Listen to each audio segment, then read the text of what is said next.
അസ്സലാമു അലൈക്കും വറഹ്മത്തുള്ളാ.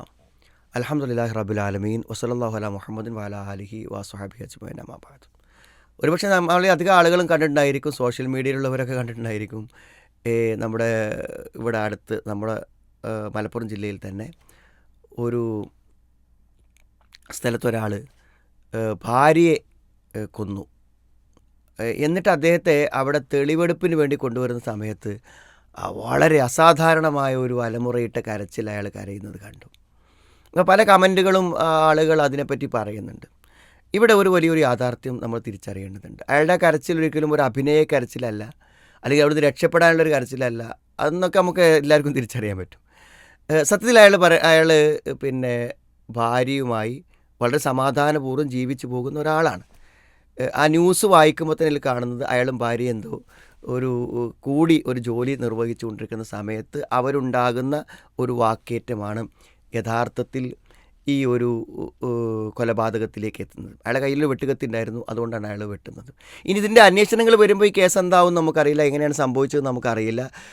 ഏതായിരുന്നാലും അവിടെ സംശയിക്കപ്പെടുന്നൊരു കാര്യം, അയാളുടെ ഭാര്യയ്ക്ക് അയാളുടെ ഒരു സുഹൃത്തുമായി ഒരു അവിഹിതമായൊരു ബന്ധമുണ്ടോ എന്ന ഒരു സംശയം അയാൾക്കുണ്ടായിരുന്നു എന്നാണ് അവിടുന്ന് മനസ്സിലാക്കുന്നത്. അപ്പോൾ സത്യത്തിൽ ഇയാൾ കരഞ്ഞത് എന്തുകൊണ്ടാണ്?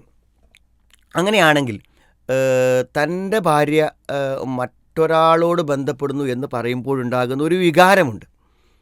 അത്തരമൊരു വൈകാരികമായ ഒരു സന്ദർഭം, ഒരു ഗൈറത്ത്, ഒരു ആത്മരോഷമുണ്ട്. സത്യത്തിൽ എല്ലാ ആളുകളും നിയന്ത്രണം വിട്ടു പോകുന്ന ഒരു മാനസികാവസ്ഥയാണത്. അതുകൊണ്ടാണല്ലോ എൻ്റെ ഭാര്യയുടെ കൂടെ ഞാൻ ഒരാളെ കണ്ടാൽ ഞാൻ അയാളെ കൊന്നുകളയും എന്ന് നബി സ്വല്ലല്ലാഹു അലൈഹി വസല്ലം വന്ന് പറഞ്ഞത്. എന്ന് പറഞ്ഞാൽ അത് നമുക്ക് സഹിക്കാൻ പറ്റാത്തൊരു കാര്യമാണ്. നമ്മുടെ ഭർത്താവ് മറ്റൊരാളെ സ്വീകരിക്കുക, അല്ലെങ്കിൽ നമ്മുടെ ഭാര്യ മറ്റൊരാളെ സ്വീകരിക്കുക എന്ന് പറഞ്ഞാൽ ശരിക്കും ഇസ്ലാമിലൊരു ബഹുഭാര്യത്വം അനുവദനീയമാണ്. എങ്കിൽ പോലും തൻ്റെ ഭർത്താവ് ഒരു വിവാഹം കഴിക്കുന്നതിനെ വളരെ സൂക്ഷ്മത പാലിക്കുന്നു എന്ന് പറയുന്ന മതനിയമങ്ങളെ പൂർണ്ണമായും മനസ്സാ വാചാ സംതൃപ്തി അംഗീകരിക്കുന്ന പല സഹോദരിമാർ പോലും അതിൽ അസംതൃപ്തരാകുന്നത് എന്തുകൊണ്ടാണെന്ന് ചോദിച്ചാൽ നമ്മളുടെ അവകാശങ്ങളെ മറ്റൊരാൾ പങ്കുവെച്ചെടുക്കുന്നു എന്നുള്ളത് എല്ലാവർക്കും വലിയ ആത്മരോഷമുണ്ടാക്കുന്ന ഒരു കാര്യമാണ്.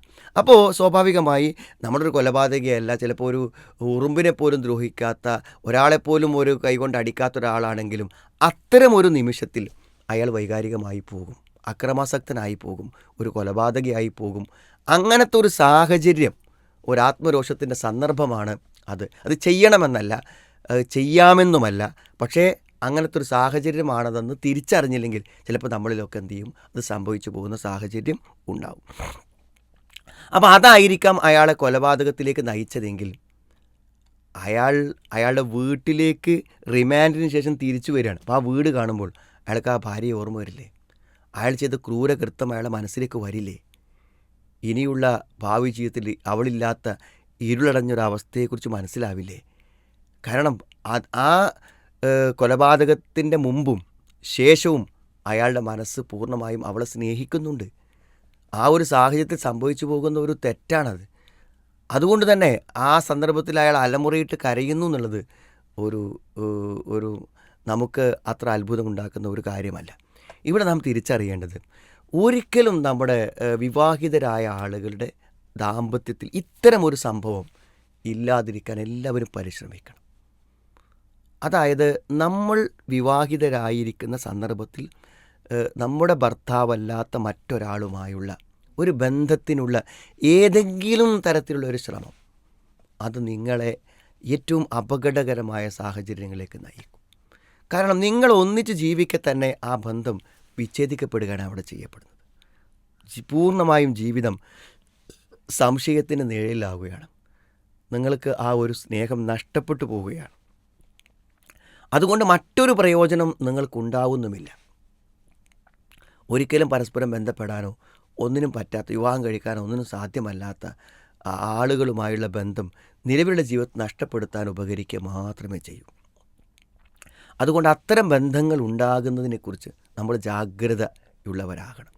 അതൊരു കാരണവശാലും ഉൾക്കൊള്ളാൻ, പൂർണ്ണമായും നമ്മളുമായുള്ള ബന്ധം വിച്ഛേദിക്കാൻ, അതായത് കൊന്നുകളയാൻ ആഗ്രഹിക്കത്തക്ക വിധത്തിലുള്ളൊരു കാരണമാണത് എന്ന് മനസ്സിലാക്കുക. അതുകൊണ്ട് തന്നെയാണ് വ്യഭിചാരത്തെ, അവിഹിതത്തെ ഇത്രമാത്രം ഇസ്ലാം നിരുത്സാഹപ്പെടുത്താനുണ്ടായ കാരണം എന്ന് നമ്മൾ മനസ്സിലാക്കണം. അതുകൊണ്ട് തന്നെ ഒരിക്കലും വിവാഹിതരായ ആളുകൾ, അല്ലാത്തവരിലും പാടില്ല, അവിഹിതങ്ങളോ അവിഹിത ചിന്തകളോ ഇത്തരം തെറ്റായ ബന്ധങ്ങളോ സ്ഥാപിക്കപ്പെടാതിരിക്കാൻ പൂർണ്ണമായും നമ്മൾ ശ്രമിക്കണം. എന്താണ് നമ്മുടെ ജീവിതത്തിൽ അതുണ്ടാക്കുന്ന ഭവിഷ്യത്ത് എന്നത് നമുക്കൊരിക്കലും പ്രവചിക്കാൻ പറ്റാത്തതാണ്. അള്ളാഹു എല്ലാ ദുരന്തങ്ങളും നമ്മളെ കാത്തുരക്ഷിക്കുമാറാവട്ടെ.